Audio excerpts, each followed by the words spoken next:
Hello everyone, welcome to the studio. What you're looking at here is a little item at Target, and they make them every year. They're a first aid kit, and they used to be $5, now they're $5.99. And every year is a different design, always with a big cross on it.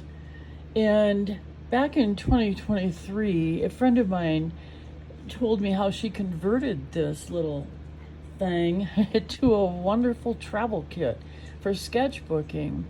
And I made a video at that time about what I carried around in it.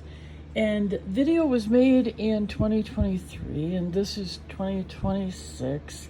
And this kit goes with me still with a couple of changes. And it is in perfect shape. It's amazing how it travels and it just doesn't get hurt. So I thought I would share this kit with you, tell you all about it. And yours can't look like this because this was the 2023 design, but they have a cool one here, I think. So without any further ado, let's take a look at this travel kit. We all love traveling art kits too much, probably. And so I'm going on a road trip tomorrow, and I thought that I would share with you what I take with me and how I take it. And I'm cheating because this is really the essence of it, but I drive, right? And I have a van. So I actually bring a printer with me and, extra palettes in case I need them. But I don't generally need them. I usually have everything I have to have right here. And so I am going to give you a little tour of my sketch kit. It's a first aid kit, so it comes with a big white cross, which is not too cool looking. The back side is really great, but this side is real pretty, but the white cross was kind of not good. And so what I did, we had a little challenge online, and I gessoed the whole square and I painted it with acrylics. And then I sprayed it to protect it. And this has been on a couple of trips already, and it hasn't even gotten a little bang. So what goes in here is amazing, and I'm going to show you right now.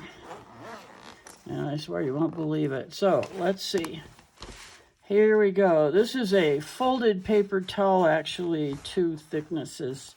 It has to be there, even though there's a roll of paper towels in the car and I can always get more. So, folded paper towel. Stillman and Byrne Beta softcover journal. My favorite sketchbook. It takes watercolor and everything I want to do to it. The paper feels heavier. Feels like 180 pound. It's less than 140 really, but it feels great and it holds up great and nothing bleeds through it. And I can't say enough. I'm a big champion of this book. All right, so I'm going to set that aside. I've got to set a lot of things aside here because there's a lot of things in here. I'm going to go over here. This is one of my current favorite glass mixing palettes. I make these, as most of you know. Okay, so I'm going to put that over here. Here's something interesting that I haven't divulged to anybody yet. One of the big problems when you're sketching and traveling is that you see something like you're eating a donut somewhere. I don't eat donuts, but you know what I mean. You're somewhere and you're eating something in a restaurant and there's this like really cute salt and pepper thing or something else that attracts you. And so you want to draw it, but you don't know where to, if you're persnickety like me, you don't know where it's going to go in the book. Because I like these to be chronological trip stories. And so it's likely on day 2 that I have not finished everything from day 1. And therefore, I used to try and count how many pages I thought and then put some. It's crazy. It's just crazy. What it does in the end is it stops you from drawing anything. So what I did, the paper from a Stillman and Byrne Beta comes in sheets as well as in the books. And so I bought some sheets and I went to my trusty paper cutter and I cut them to fit this tin. And so when I am somewhere and I want to do a sketch and even paint a sketch, and I want it to look like everything else in my book, I have these. This holds like 24 sheets or something. I have these, and they're about 4 by 6. And I will just take this out sometimes I only carry this with me if I know darn well that I'm not going to be able to put anything in the actual book. Someday I'll tell you about it too. I keep a digital journal of everything on my iPad, and so that I can go back later and make the book work. All the photos are in there and all the little notes and overheard conversations and everything. So I'm not worried about missing anything. But as far as actually sketching, I sometimes just carry this in the kit, knowing that I'm not going to work on the book, but I'm going to sketch some things. So that is that. Clumsy. Okay, I have about 1 million pens in here because I can never decide, but I do my lettering in colored Pitt pens because they don't fade, and I like colored lettering on my pages because it wakes things up. And so here and here and here and here and here are Pitt pens, but they're green, and this is permanent waterproof ink. Their green is not a nice dark green like I want, so I carry a Copic multi-liner in a dark forest green. I think it's called olive green, something. Okay, and here is a monoline fine liner. And this is from Pigeon Letters, and it's a 0.05. And here is a small Pitt black pen. These smalls are a 0.03. And this is a Uniball. I writes beautifully if you want to write in black. Also waterproof if you want to draw with it. This, I love this.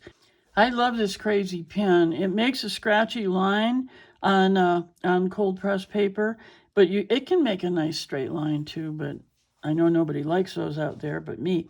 Anyway, this plastic thing on the end erases the ink. The ink's waterproof. You can do watercolor over it, but it erases with this thing right here.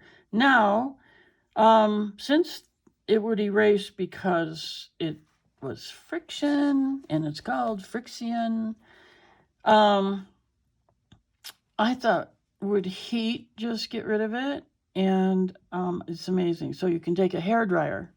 You can get all the ink out of your drawing just by heating it with a hairdryer. It disappears. Weird thing, put it in the freezer and it comes back. So anyway, I love this thing. It's quirky, and I don't even know if it's archival, and I don't even know if I care. But anyway, look, this is a very sloppy way to do this.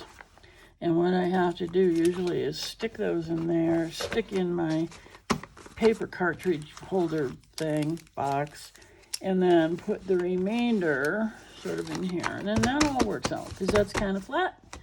And my paper towel will fit back in. My glass palette has rubber feet, so it's a little hard to slide in, but it's not going anywhere once it's there. And our paper towels. And our book. Over here, this is so exciting, isn't it? Oh my gosh.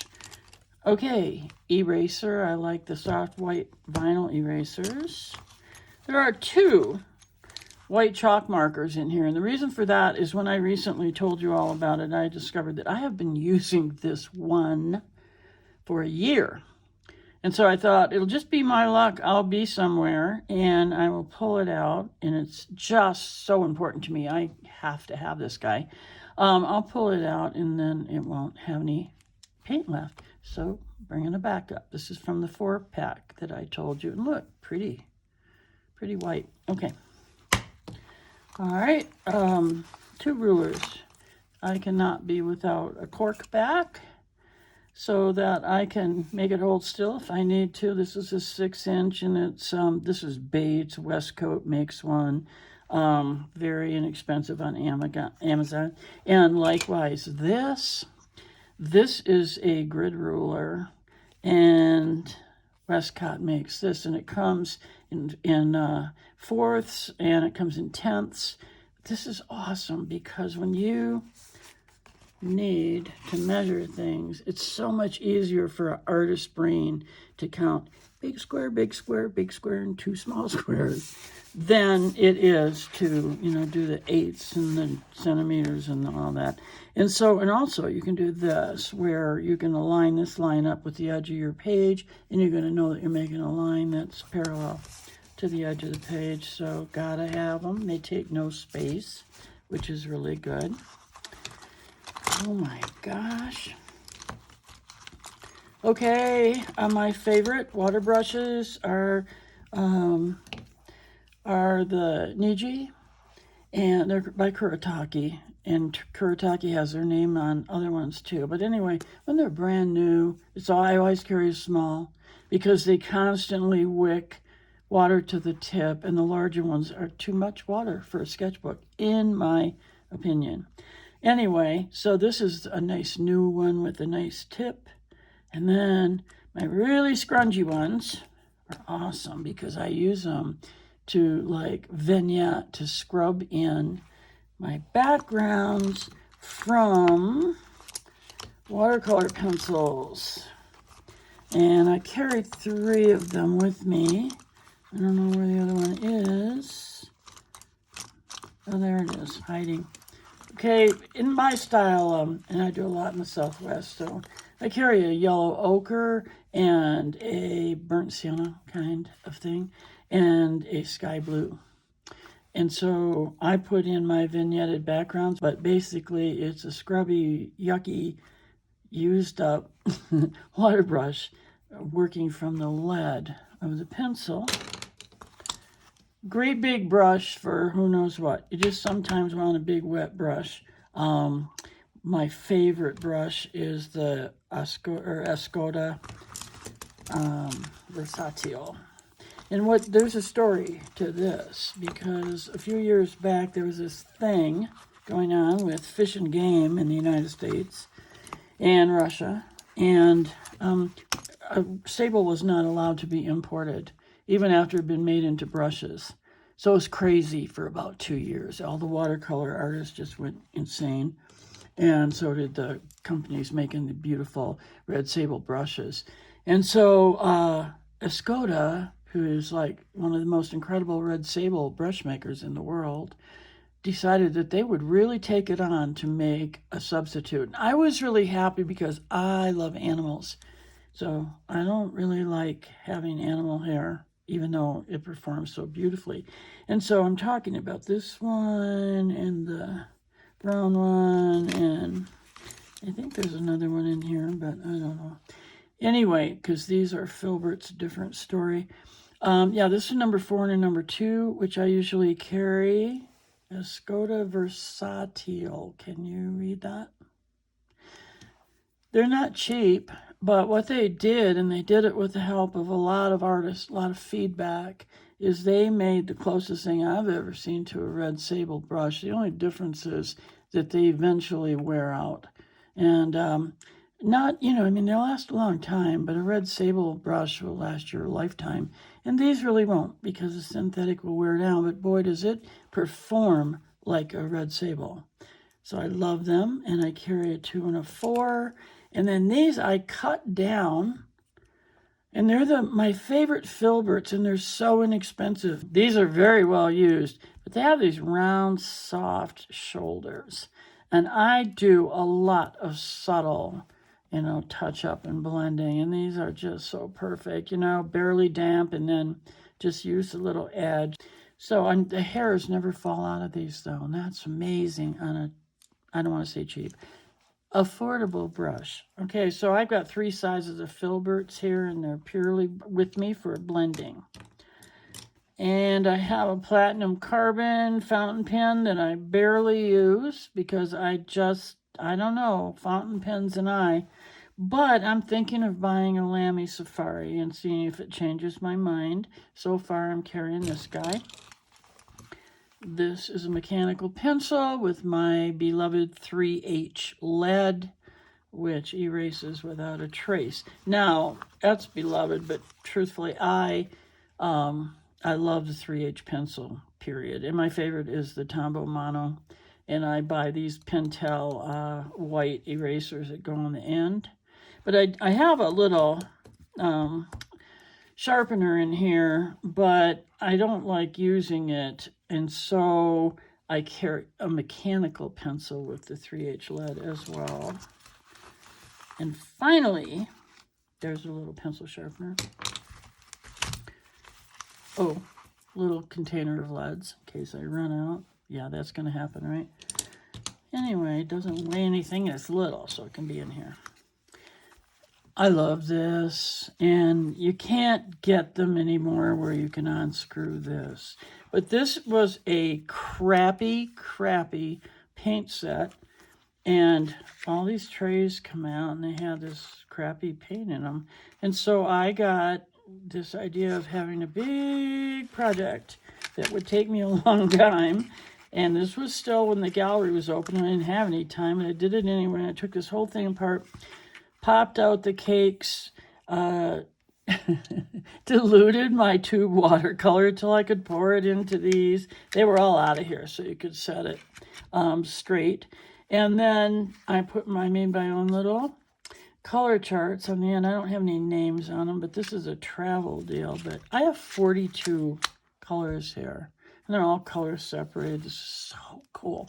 However, because they don't make them the right way anymore, and I haven't figured out how to re-engineer it, you have to work a little bit harder. But these things they were $14, now they're only $18, so it might be worth it.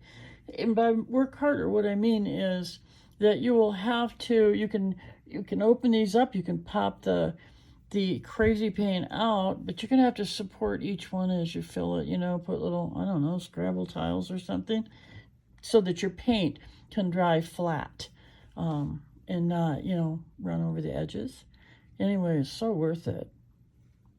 So, good friends, tomorrow I leave for a road trip to Arizona for a week, and look at what I can take in a little tiny package that is basically no bigger than a purse. A little heavier, but no bigger than a purse. If you happen to have any questions about anything in this video, just leave them in the comments, and I read the comments and I answer the questions provided I have an answer. If I don't, I'll tell you that too.